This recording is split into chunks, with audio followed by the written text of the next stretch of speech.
In this tutorial, you'll learn how to create a simple web form featuring a welcome page. Let's create a new web form named Welcome.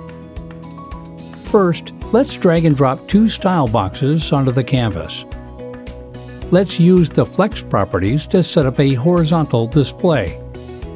A style box is a layout component to organize the placement of the components which are inside. We set up the height to 700 pixels for both style boxes. Let's set a background image for the left style box. We drag and drop a text component in the right style box and also a button. Again, we use the Flex properties to set up a vertical display. For the text component, we change the font size and the font weight. We change the text. For the button, we apply a yellow color with an RGB code. Label is Go.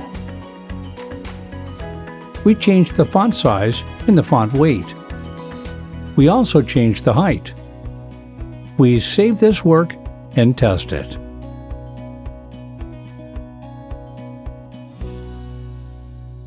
Thank you for watching.